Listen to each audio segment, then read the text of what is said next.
Piles amazing vlog या चॅनलवर तुमचे स्वागत आहे। नमस्कार मैत्रिणींनो, आज आपण गाड्यावर जसा वडा मिळतो तसा वडा साधा आणि सोप्या पद्धतीने कसा बनवायचा ते पाहणार आहोत। अस्सल गाड्यावरची वडापावची चव तुम्हाला आजच्या रेसिपीमध्ये बघायला भेटणार आहे। तर चला आता आपण आपल्या रेसिपीला सुरुवात करूया। व्हिडिओ आवडला तर तुमच्या मित्रमैत्रिणींबरोबर शेअर करा। मी मोठ्या आकाराचे 3 बटाटे घेतलेले आहेत। वजनी म्हणाल ना तर अर्धा किलो बटाटे आहे। बटाटे कमीत कमी पाण्यामध्ये शिजवून घ्यायचे। शिजताना आहे ना त्याच्यात थोडंसं चवीपुरतं मीठ टाकायचं। मीठ टाकलं ना तर बटाटा असा कसा गुळमट लागत नाही, त्यासाठी मीठ अवश्य टाकायचं। आणि आता आपण कुकरच्या 3 शिट्या करून घेऊया। आता आपण आहे ना एक हिरवं वाटण करून घेऊया। अर्धा इंच आल्याचा तुकडा घेतलेला आहे, 10-12 हिरव्या मिरच्या घेतलेल्या आहेत, 10-15 लसणाच्या पाकळ्या घेतलेल्या आहेत आणि 1 चमचा धने घेतलेले आहेत। धने ना असे जाडे भरडे म्हणजे 2 तुकडे होतील अशीच भरड करून घ्यायची। हे बघा अशी जाडी भरडी भरड करून घ्यायची।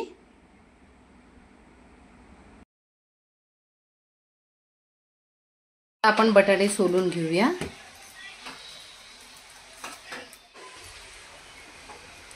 असं आपण ह्याला थोडंसं मॅश करून घ्यायचं।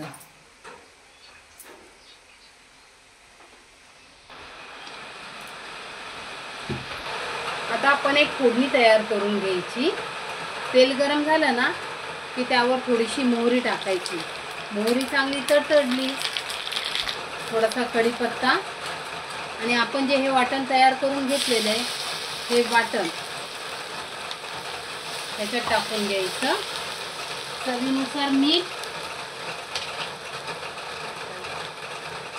असं चवीनुसार मीठ टाकायचं आणि थोडीशी हळद टाकून घ्यायची।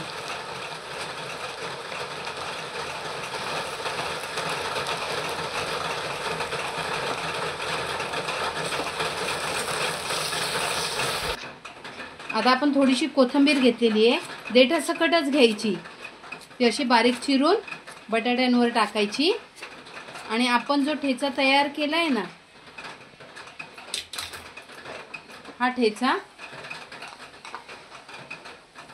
ह्याच्यात टाकून बटाटा मिक्स करून घ्यायचा।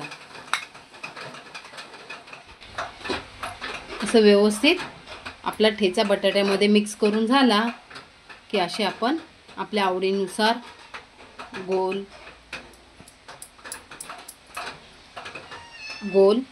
किंवा असा चपटा पण करू शकतो।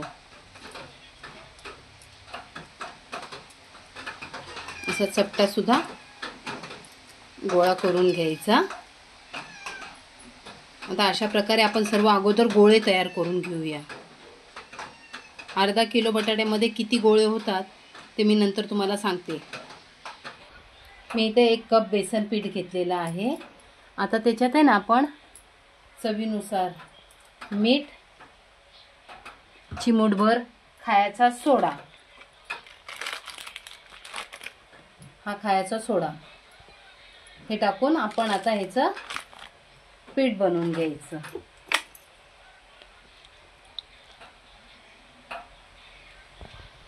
आपलं बेसन पीठ आहे ना असं एवढं पातळ पाहिजे।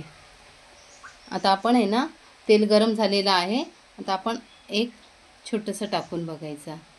नवला देवी चांग चांग बद। आता बाकीचे पण वडे हे असे बेसनात घोळायचे आणि असे सोडायचे।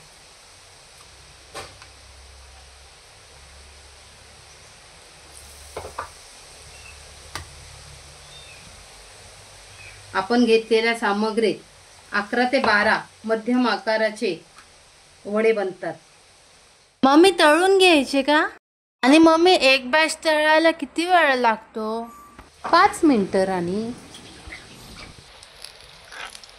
अशी सोनेरी रंगापर्यंत चांगल्या रीतीने वड्यांना तळून घ्यायचं।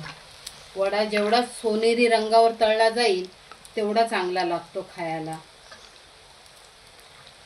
मी 2 चपटे केलेले आहेत, 2 गोल वडे केलेले आहेत, बाकीचे नंतर करणार।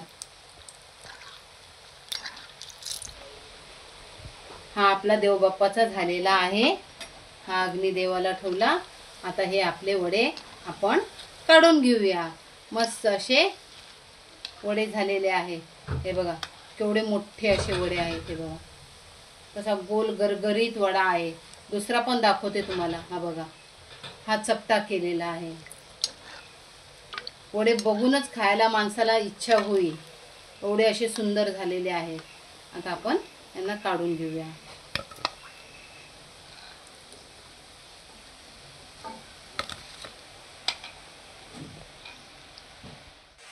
मैत्रिणींनो, तुम्हाला जर माझा आजचा वडापावचा हा व्हिडिओ आवडला असेल तर लाईक करा, शेअर करा आणि आमच्या चॅनलला सबस्क्राईब करा।